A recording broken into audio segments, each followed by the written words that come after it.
everybody, how's it going? I want to do a really quick, short little unboxing video for you today of the pretty much just came out, brand new, top of the line Nikon D4s body.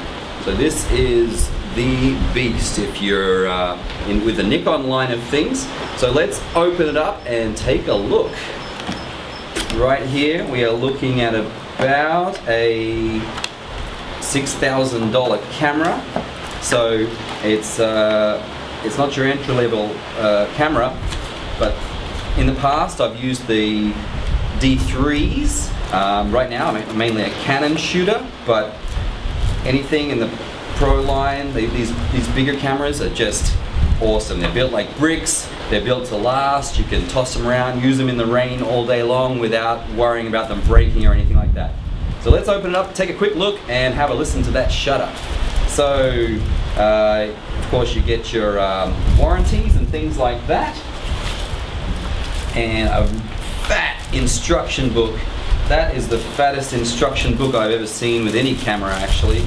Let's take it out so you can see the size of this thing. It looks like a phone book. Look at that! Holy smokes! Now this is the Japanese version, but I'm sure the English version is, and that's all Japanese. All Japanese, and that's a monster. Wow. Alright, you got a few other little books and quick start guides in there, nothing overly exciting. Let's get straight down to business. You've got your Nikon D4s strap. Not that I would be using it because I use Spider Holster. Highly recommended if you haven't checked them out. Check out Spider Holster, you won't go back to straps once you've tried them out. Okay, first we're going to check out the cables real quick. Alright, you've got your standard AC cable right there, one of those, a USB to mini USB cable. We've got a few things in here which are very foreign looking, I haven't seen them before. Alright, I've got no idea what these little bits and pieces are here, but there's four little plastic parts here. I'm guessing they're to hold cable into the side of the body, but I'm not too sure. But a little cap there, that's going to fit into your hot shoe, I think, to cover that, give a little bit extra protection in rain. That's my guess anyway with that one. There's another strange shape there.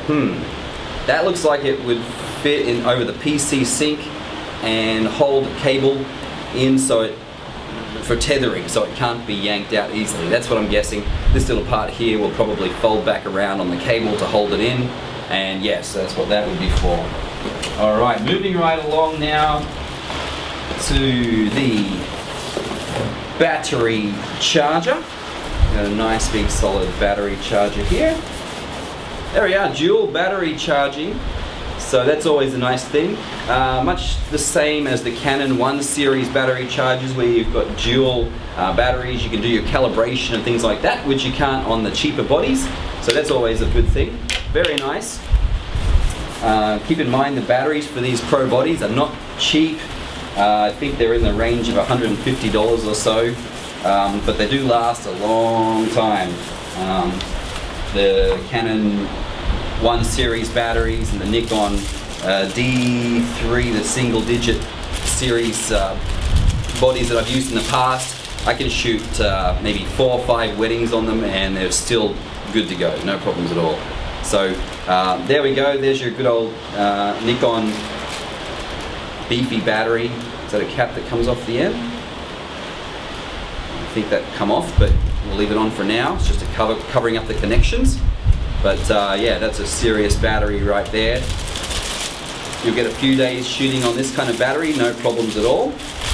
Although of course it's good to have a spare backup battery. Often I'll travel with just one of these batteries and I'm fine for a week long of shooting. It's no big problem. And here we go to the piece of resistance.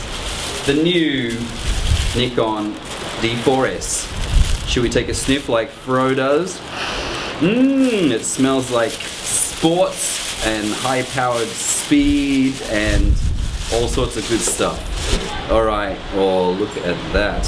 Now I'm a Canon shooter, but that is a sexy, nice looking bit of camera right there. Good weight. It's a little bit lighter than the Canon 1 series bodies, I think. Yeah, it's, I think, just a little bit lighter. First thing I noticed is there's quite a few more buttons on the back here. It's got a really nice grip. The grip has been improved, I think. Yeah, it feels better than the D3s that I used in the past. And let's see if we can pop in a battery. Oh, there's definitely more compartments on the side here for your microphone, for doing video, HDMI, mini USB. Mini USB is there. Wow, I don't even know what this connection is. I'll have to check up on that one. Headphone jack, all of that good stuff. Another thing I love on the Pro bodies is this, which is on the Nikon D3 as well, I think. But this little switch on the back allows you to block out the viewfinder. So when you're doing long exposure photography, on the cheaper bodies you have to slide in a little cover to block out that eyepiece. But on these ones, you just flick a little switch there, good to go. Very nice. Let's open it up, take a look inside the memory card space. Nice little spring on that, pops straight open. And I see we still have the CF card slot and the QCD, XQCD I think it's called, Sony card slot right there. So they haven't changed that from the D4, I believe. Yeah, I'm pretty sure that's right. Yeah, I'm seeing some nice new little toggle switches here. 2 toggle switches, like a little joystick. Very nice. Alright, so let's pop in a battery, power it up, and let's have a listen to that shutter and see how fast it can fire off. Okay, so I've just popped the battery onto its little mount here, little holder, which will allow it to lock into the bottom of the body. So let's go ahead, pop that in, lock it down, and power it up for the first time. There we go, we have power. Just a half a charge to begin with, needs a full charge to start off with, but we just want to check it out, have a listen to that shutter and see what 11 frames a second I believe sounds like. Let's have a look. So let's have a listen to the continuous low setting to begin with, and let's have a look at that little shutter in there moving around. Ooh, now that is a nice sound. It's one thing I do love with Nikon, is the shutter sound and the feel of the shutter. Of course that doesn't really matter, but it is nice anyway. Let's turn it up now to the high speed setting, which is I believe 11 frames a second. Let's take a listen to what that sounds like. Here we go. Oh baby, that's nice. Machine gun. So that's blazing fast, very nice sound. And although I don't have a lens on here so I can't check what the screen looks like, just looking at the menu on the back, I can see it's well improved over the previous, well, the D3. I hadn't used the D4, but it's very clear and very nice looking. This one's still in Japanese, so we may have to switch this one over to English to make a bit more sense of it. But there it is. It's definitely a very strong, solidly built body. I know the ISO is going to be through the roof on this thing. You're going to be able to shoot in the dark. Noise is not going to be an issue until you're cranking the ISO way out of the stratosphere. Not something to worry about. I'm sure the dynamic range is there as well, and that's going to be very nice. I see a dedicated switch here for video now, which is going to be a plus for anybody who wants to do video shooting as well. You've got still, and then just pop that straight over to video, and then there's a live view button right there. Very awesome.